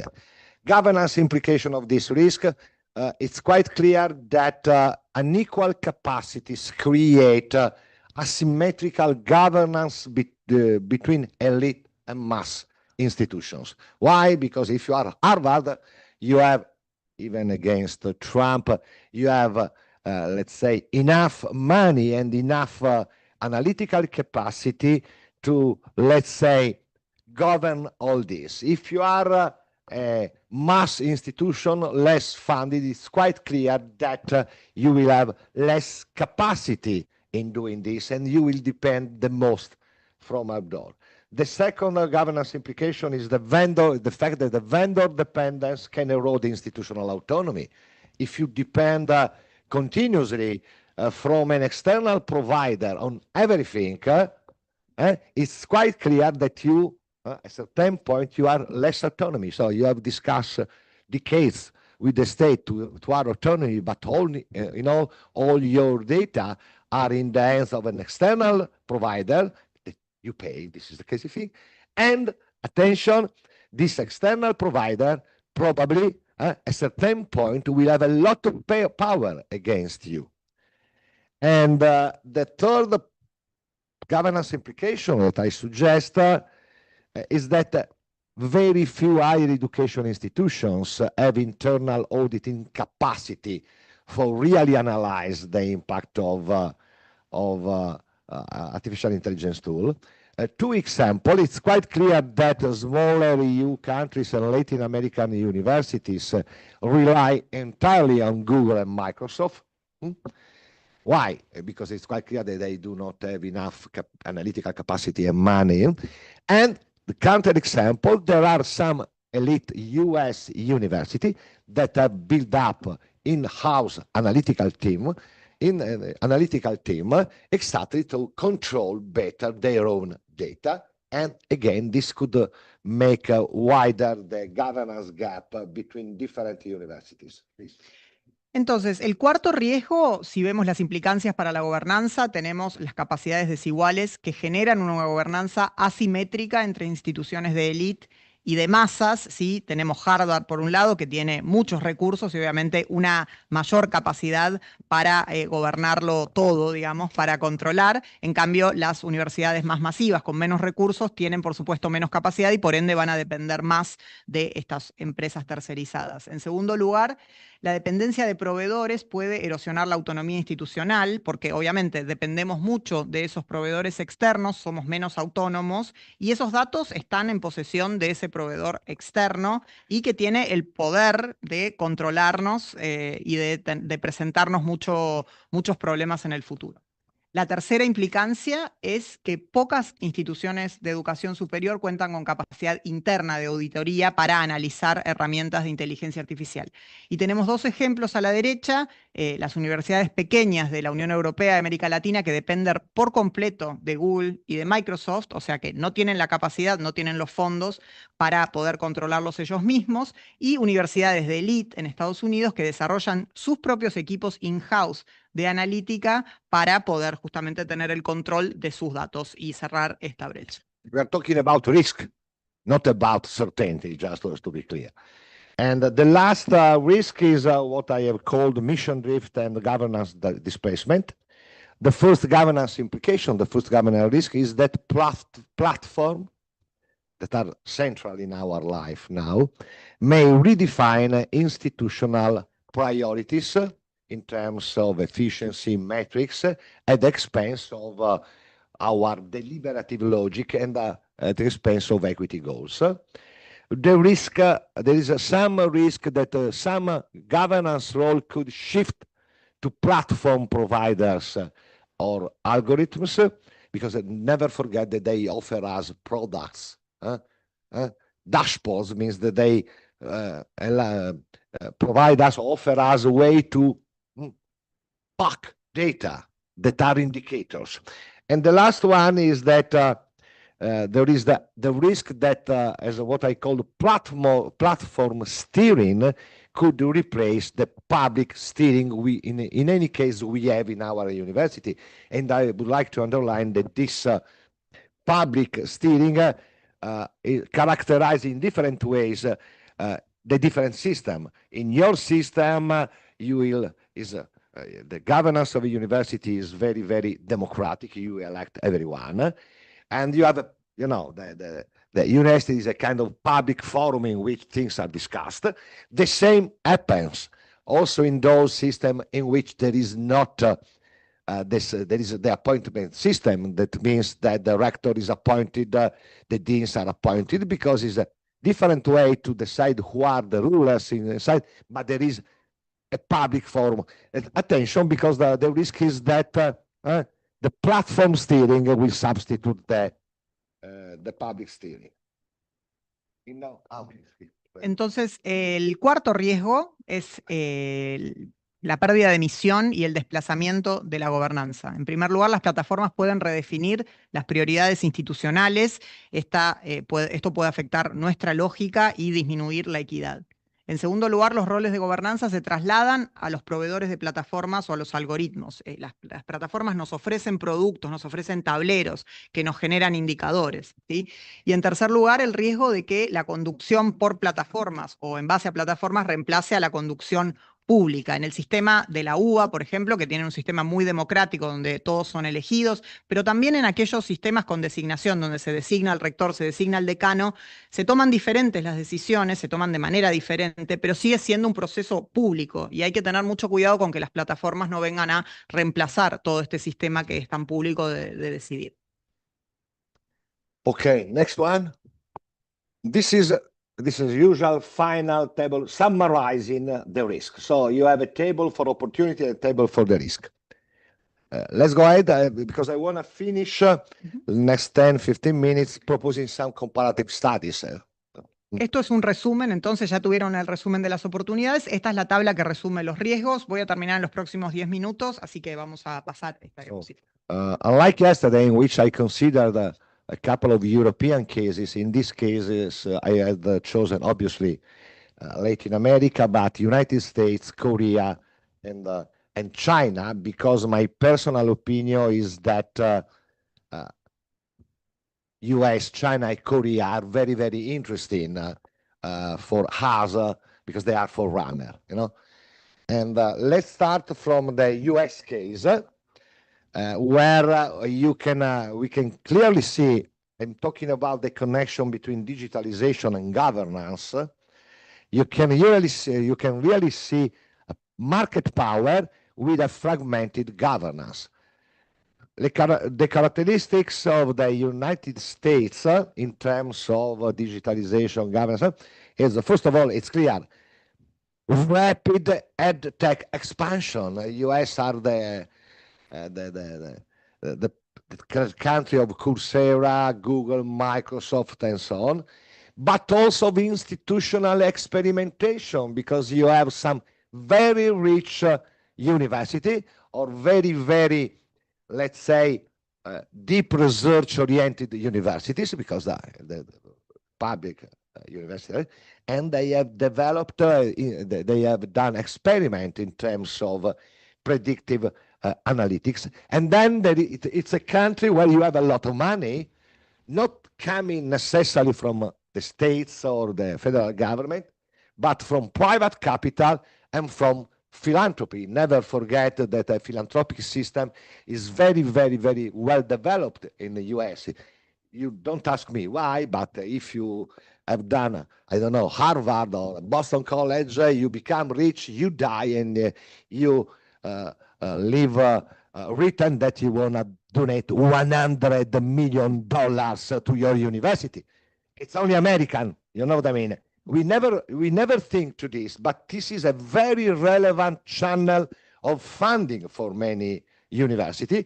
It belongs to their culture, could be interesting to others, but is not very used in our country. What is the governance? What has been the governance response in US? Necessarily fragmented regulatory landscape.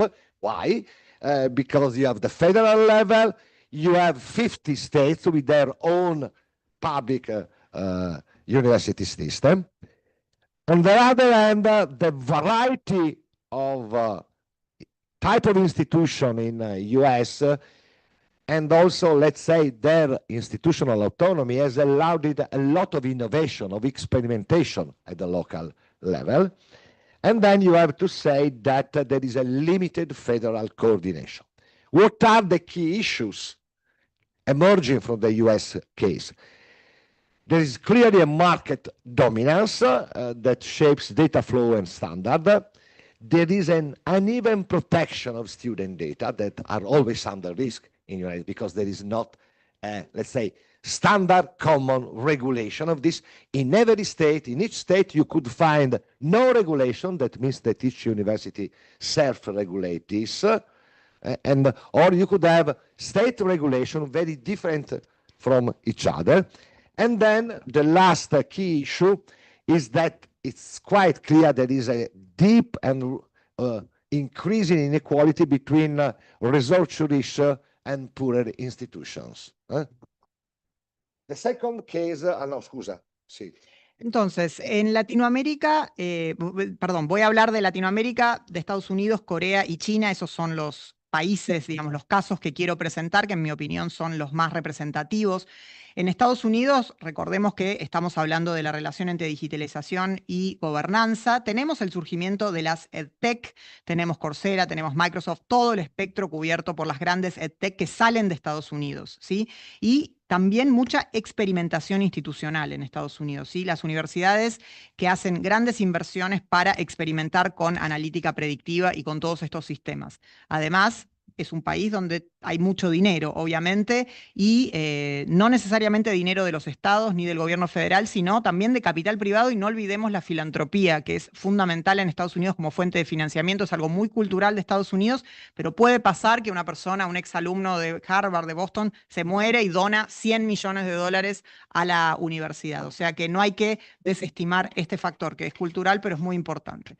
Luego, con respecto a las respuestas de la gobernanza, tenemos un panorama regulatorio fragmentado, donde tenemos lo federal y lo estatal, y también lo institucional, obviamente también la autonomía institucional que permite la innovación a nivel local, y la coordinación federal limitada y mucha dependencia de los organismos de acreditación. Y las cuestiones clave, las que aparecen a la derecha: dominio del mercado, protección desigual de los datos estudiantiles, que siempre ahí hay un riesgo porque no hay regulaciones comunes, ¿sí? Tenemos ejemplos de estados que no tienen regulación y otros que tienen regulaciones que son muy, muy diferentes entre sí.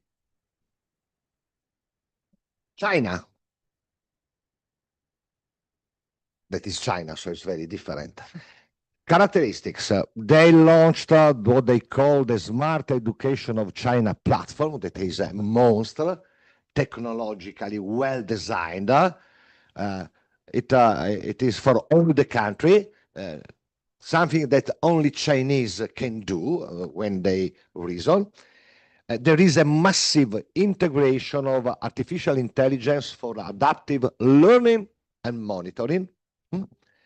And obviously is a one-party state, and there is a national artificial intelligence strategy that aligns education, technology, that means technological enterprises, and industries. So, these are interesting characteristics. Governance response. Ministry of Education set standards and oversees platform. There is a integration across all universities and compulsory data sharing. And there is a strong alignment between governance and technological development. What are the key issues emerging from China? It's quite clear that you have a huge, incredible centralized data control that enables systemic steering. Second key issue, there are surveillance concerns, and there is a limited institutional autonomy. Then, another interesting key issue, there is an attempt to balance innovation that they want because they, and political control. It's another way of thinking the life and thinking the politics, but these are interesting characteristics, I would say. Please.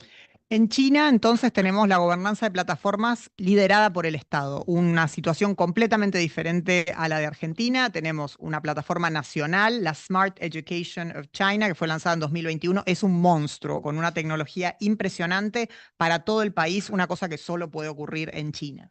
Tenemos integración masiva de la IA para aprendizaje adaptativo y monitoreo, y tenemos, por supuesto, un solo partido. Entonces, el Partido Nacional establece la Estrategia Nacional de IA que alinea educación, tecnología e industria. ¿Cuáles son las respuestas? Las del centro: el Ministerio de Educación establece estándares y supervisa la plataforma, integración en todas las universidades con intercambio de datos obligatoria, fuerte alineación entre gobernanza y desarrollo tecnológico, y las cuestiones clave: un control centralizado de datos, que es realmente increíble y que permite una conducción sistémica. En segundo lugar, preocupaciones por la vigilancia y autonomía institucional limitada. Y finalmente, un intento de equilibrar innovación y control político. Es decir, que realmente es una forma de pensar completamente diferente. Okay, the third case, very quickly, is South Korea. South Korea is another Asian case, but with different culture and so different way of doing things. Features, there has been a, let's say, South Korea has been a forerunner in the adoption of artificial intelligence in higher education.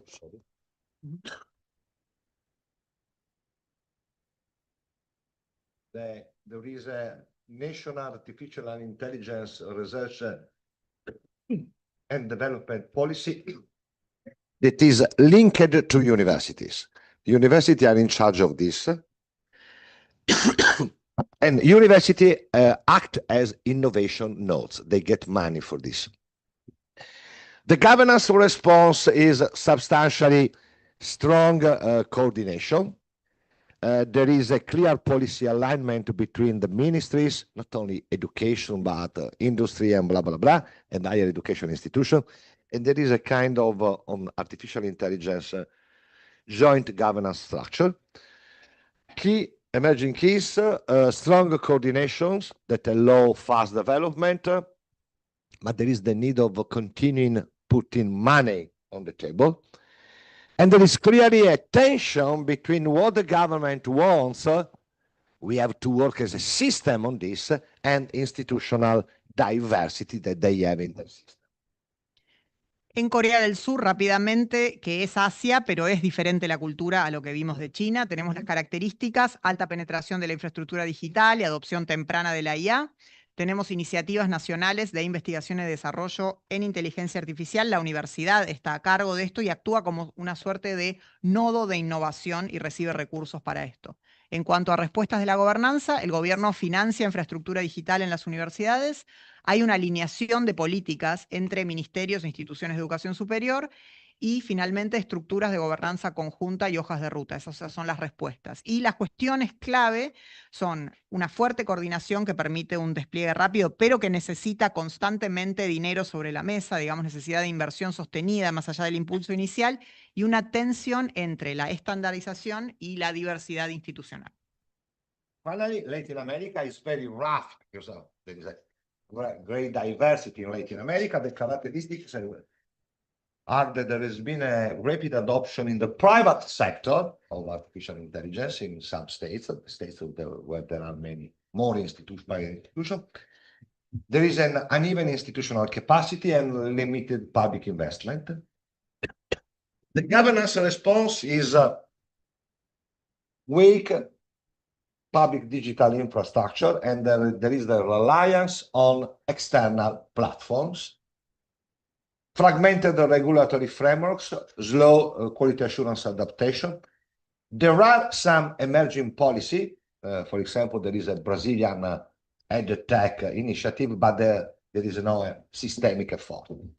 Key issues: almost total dependency on foreign EdTech ecosystem, equity gaps between public and private institutions, and a substantial risk of digital divide within the system.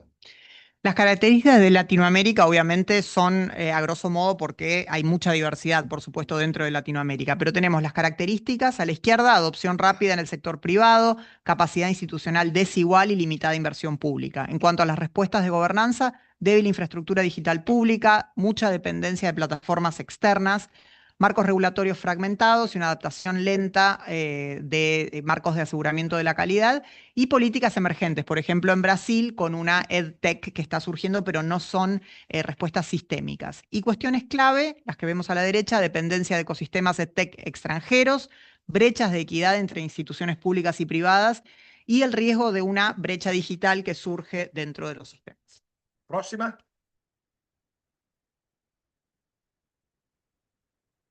Okay. Come back. Una para atrás. This is the summary table. Go ahead. Esta es la tabla de resumen, ya la podemos pasar. And at the end of the story, it has been less structured than yesterday, but more ideas. What we can see is that there are 4 key governance challenges in the age of artificial intelligence. Strategic alignment. We should try to align rapid tech adoption with long-term academic vision and mission. regulation and accountability, we have to balance innovation with oversight and transparency and legal compliance. Institutional capacity, the need of upgrade infrastructure, skills, and governance models to integrate artificial intelligence effectively, and equity and inclusion. Preventing artificial intelligence from amplifying inequalities among institutions, staff, and students. Entonces, los principales desafíos de gobernanza en la era de la IA son 4. Tenemos la alineación estratégica, la importancia de vincular la adopción rápida de tecnología con las misiones y los valores académicos a largo plazo. También regulación y rendición de cuentas, capacidad institucional, es decir, la capacidad de actualizar infraestructuras y modelos de gobernanza para integrar la IA de manera efectiva. Y finalmente, equidad e inclusión, evitando que la IA amplifique las desigualdades entre instituciones, personal y estudiantes. Please, this is the last one, and there are 5 reflection questions. You can read them. How should governance structure evolve to handle artificial intelligence pace of change? What mechanism can ensure transparency and accountability? How can we ensure equity?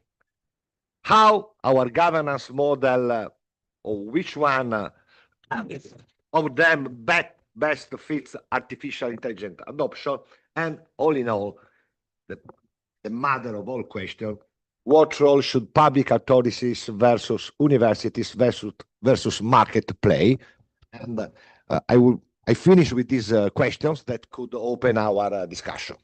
Entonces, las 5 preguntas que pueden ver en pantalla, la quinta es como la madre de todas las preguntas, son las que quisiera utilizar para terminar mi presentación y fomentar una discusión con ustedes, si así lo desean.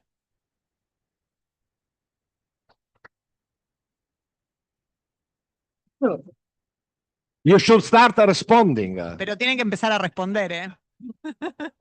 Bueno, entonces, There are no grades. No los vamos a calificar, no les vamos a poner nota, así que no se preocupen. bueno, muchas gracias, profesor.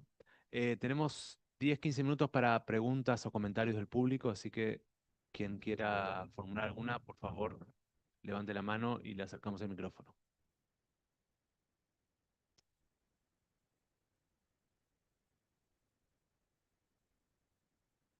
No question, no dinner tonight. So Hay cena. no comment, no cena.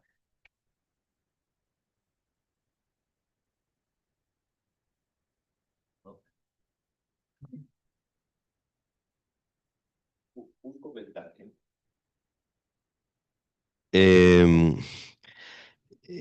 Sobre todo la última pregunta.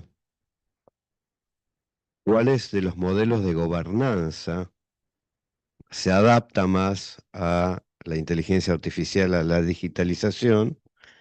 Y pensaba en estas diferencias entre distintas regiones del mundo. Y mi pregunta iría por los países asiáticos. ¿Qué es lo que vos estás mirando de esos países en esas formas de gobernanza, con estas tecnologías, con estos cambios? Sobre todo, no China, sino particularmente Corea, digamos, los asiáticos más occidentales.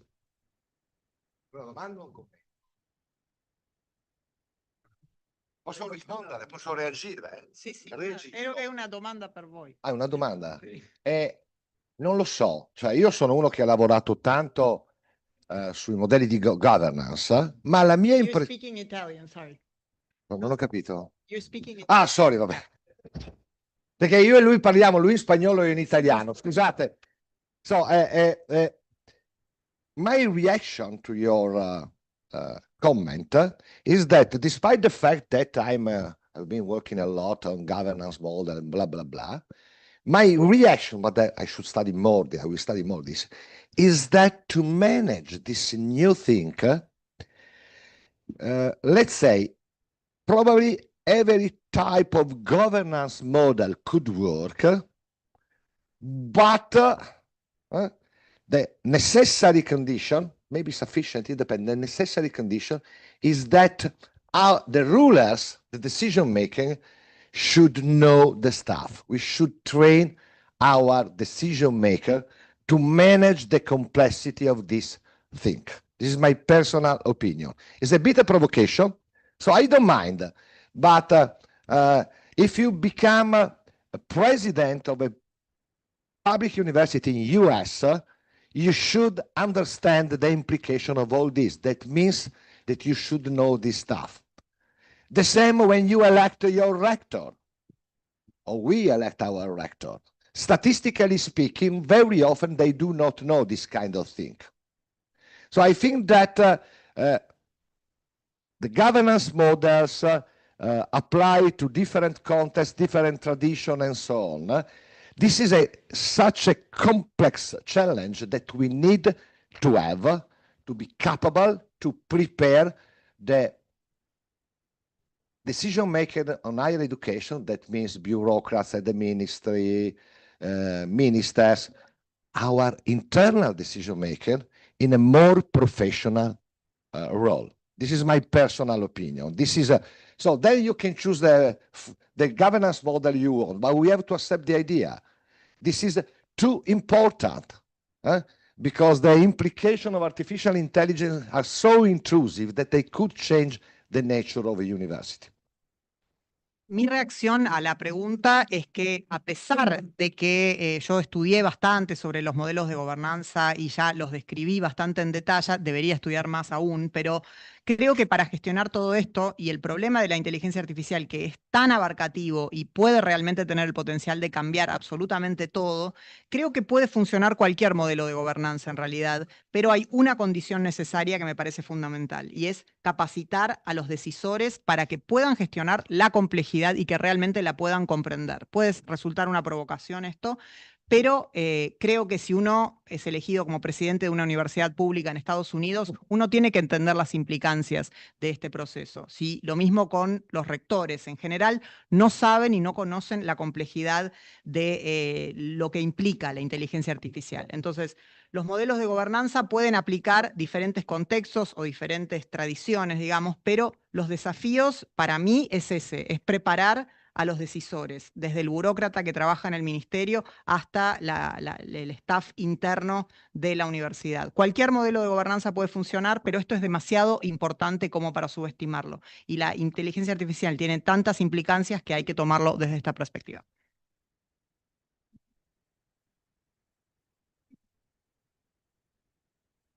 Second question, otherwise no c'è. No, sto scherzando. I'm joking. Sto scherzando. Come si dice in spagnolo? Es un chiste. Es un Chiste. Es un chiste.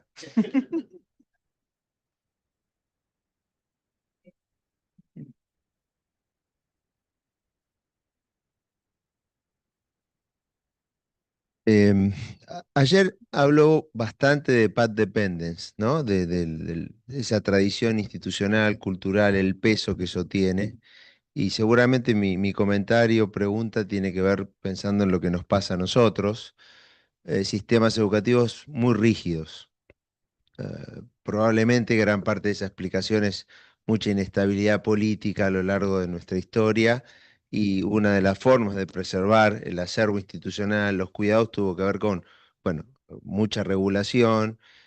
Todavía tenemos estatutos que regulan la actividad de los docentes que tienen más de 50 años, y procedimientos que remiten a un proceso histórico que hoy da cuenta de serias dificultades de la gestión de todo lo que usted nos explicó. Por eso, de las 4 conclusiones, me gustaría pensar o conversar con usted cuáles serían las capacidades institucionales que pueden hacer posible en sistemas tan rígidos cambios, ¿no? Una parte ya la explicó con el tema de los liderazgos, pero en conjunto de los desafíos institucionales, ¿cómo enfrentar estas chances de cambio?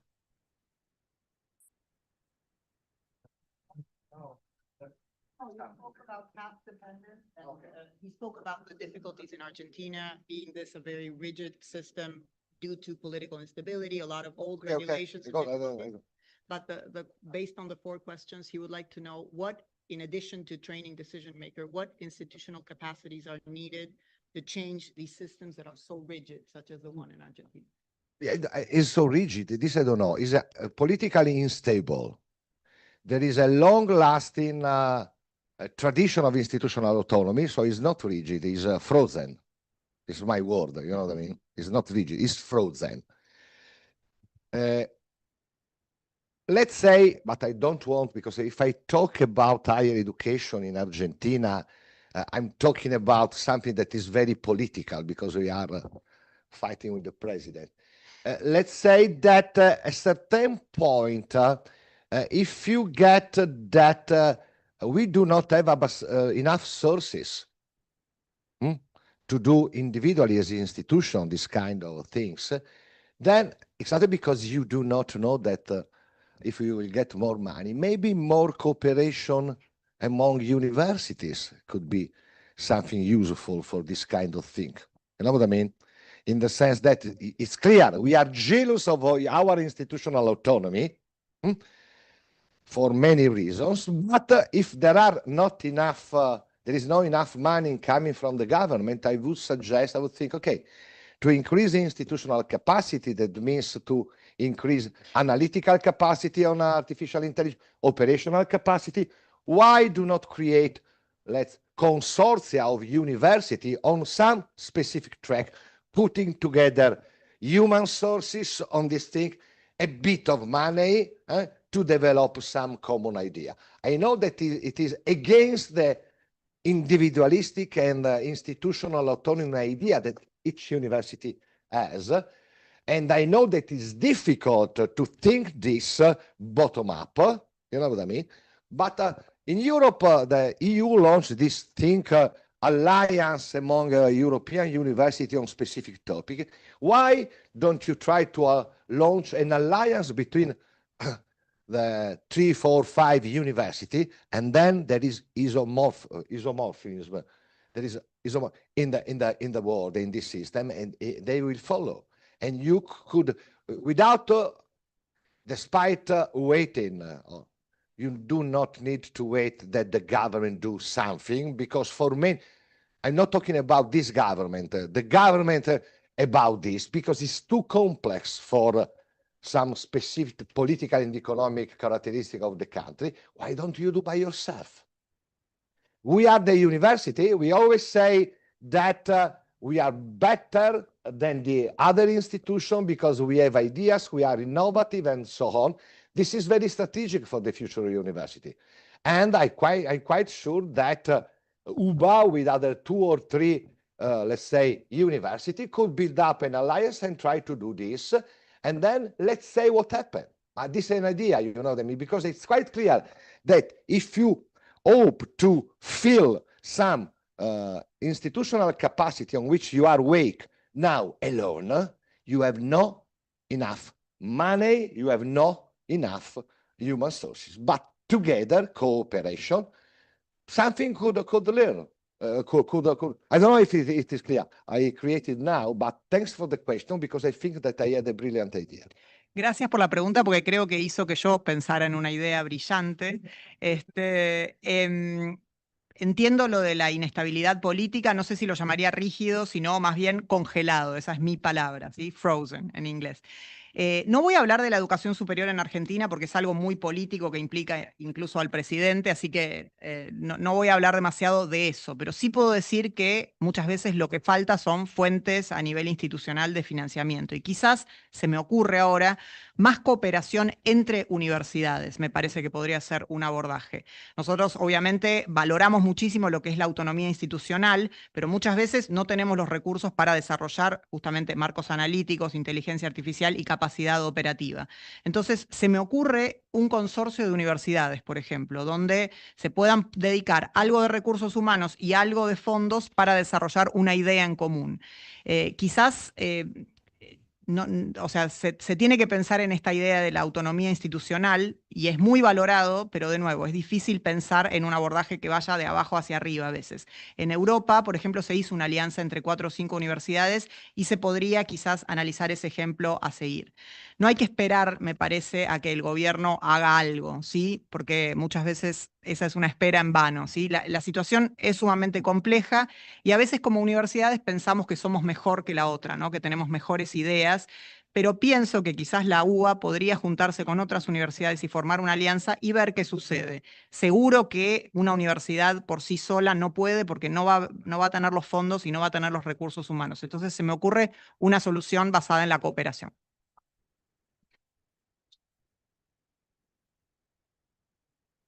Hola, buenas noches. Bueno, estaba pensando en este último mapeo de casos de países que presentaste, ¿no? De Estados Unidos, China, América Latina, Corea del Sur, y en las variables, ¿no? Las dimensiones que fuiste cursando como variables y como dimensiones de comparación. Entonces, pensaba que qué importancia le podrías asignar si alguna de ellas pesaría más y en particular, por ejemplo, en relación por el caso sobre todo de los países de América Latina y el retraso que a veces tenemos en relación con la en la adopción, por ejemplo, de las tecnologías, que es una de las dificultades, o la cuestión de la normativa. Entonces pensaba, bueno, cómo y cuánto inciden en el desarrollo, ¿no? Y en los problemas de gobernanza, etcétera, estas cuestiones, bueno, los tiempos, la velocidad, la expansión, la adopción de las tecnologías, cuánto la cuestión de los marcos regulatorios y cuánto los sesgos en la justicia algorítmica y cuánto de todo eso, bueno, se puede o no de alguna manera corregir desde los modelos de gobernanza. Yeah. Sí. No. If there's one variable that maybe is more important than others, when you mentioned Latin America and the lag in adoption, the lag in regulatory frameworks, she wants to know if these types of bias in algorithmic justice can be corrected or how they could be corrected. Everything could be corrected. If you have a trained, responsible, and competent governance system, you can avoid bias, you can avoid everything. The problem is that you need a responsible, accountable governance system. That means, again, first train the right people to do the right thing. Just to give you an example, I start connect to your two commentary.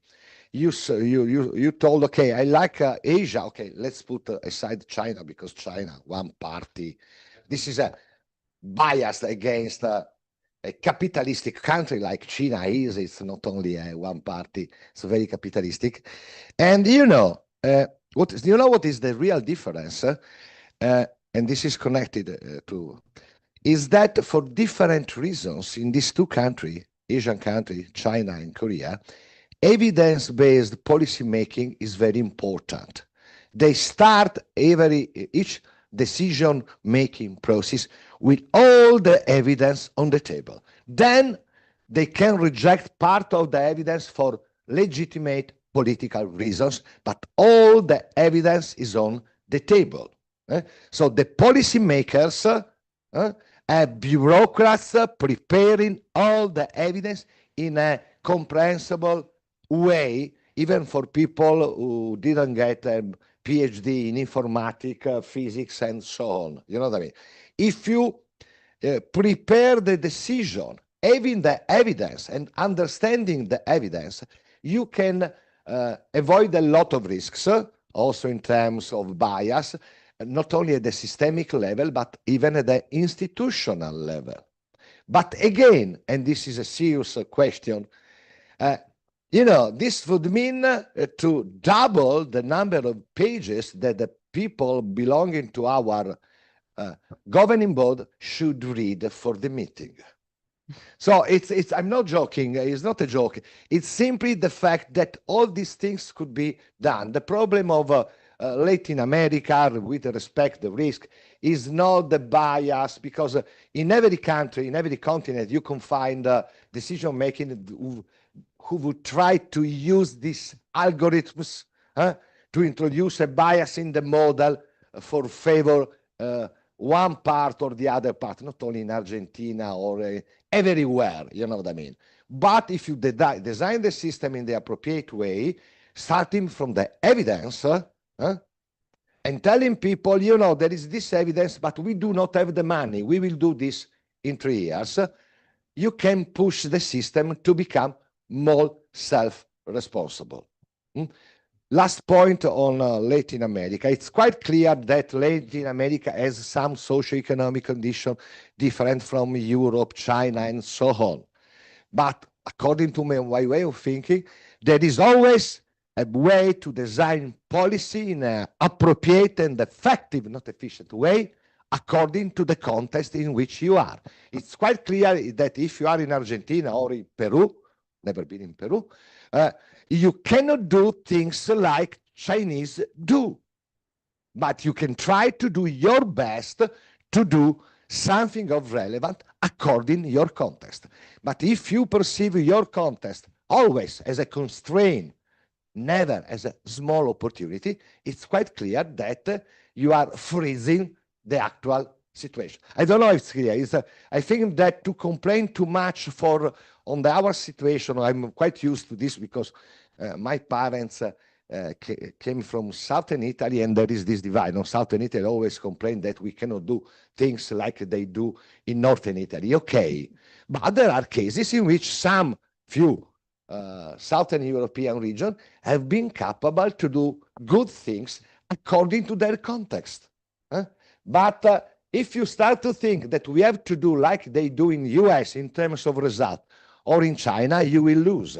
If you start to do the best you can do, with all the problem, according to the context you have, come on, you are doing a very important thing. I don't know if it is clear. En realidad, voy a tratar de responder un poco a la pregunta y también hacer un comentario con respecto a lo que había dicho Claudio antes. Si tenemos un sistema de gobernanza capacitado y responsable, podemos eliminar varios de estos problemas y también tener un impacto sobre los sesgos, siempre y cuando capacitemos a las personas correctas. Los ejemplos que dimos de China en relación a los otros países asiáticos de Corea, una cosa que tienen en común es que la toma de decisiones se hace siempre basada en evidencia, y la evidencia está siempre sobre la mesa, ¿sí? Pueden descartar algo que no sea relevante, pero siempre tienen todo eso a disposición. Tanto los decisores, los creadores de políticas y los burócratas tienen la evidencia y la manejan de manera integral, aun si no tienen un doctorado en informática ni mucho menos. Si entienden la evidencia, se puede evitar los riesgos a nivel sistémico y a nivel institucional también. Muchas veces implica duplicar el número de páginas que tienen que leer para la reunión, y no es en chiste, esto es real. ¿Sí? Se puede, pero hay que leer e informarse y capacitarse más. En Latinoamérica y en otros países también siempre hay sesgos, pero yo soy de la creencia de que si diseñamos las cosas de la manera correcta y sobre la base de pruebas concretas y de evidencia, entonces no necesitamos tantos fondos, ¿sí? Quizás podemos decir, bueno, hoy no tenemos los fondos, esto lo hacemos entonces en 3 años, pero siempre que se haga de una manera responsable. En Latinoamérica puede haber complejidades socioeconómicas, estamos todos al tanto, pero creo que siempre hay una forma de poder diseñar las políticas de manera eficiente y adecuada, basada en el contexto. Puede ser en Argentina, puede ser en Perú. Obviamente no van a poder hacer las cosas como en China, pero sí pueden hacerlo de manera relevante según el contexto. Si solo miramos las restricciones, estamos como congelando la situación en el lugar donde está. Yo creo que, y si bien yo estoy muy acostumbrado a las quejas, porque mis padres eran del sur de Italia y siempre se dice del sur de Italia que se quejan de que no pueden hacer las cosas como en el norte de Italia, pero sé que hay muchos casos donde las cosas se hicieron bien en base al contexto. Entonces creo que hay que dejar de pensar como si fuéramos o como si quisiéramos ser como Estados Unidos y China, porque esa es una batalla perdida. Siempre que tengamos en cuenta el contexto, vamos a hacer cosas relevantes y de importancia. Bueno, entonces con esta última respuesta terminamos el seminario, el segundo día del seminario. Le agradecemos nuevamente al profesor Capano por su exposición. No. Just to say thanks for your hospitality, for your attendance, for your interest. It has been great to have the chance to present this thing to you, and let's meet again around. Thanks a lot. Gracias por su atención y por su interés, y nos estamos viendo. Gracias.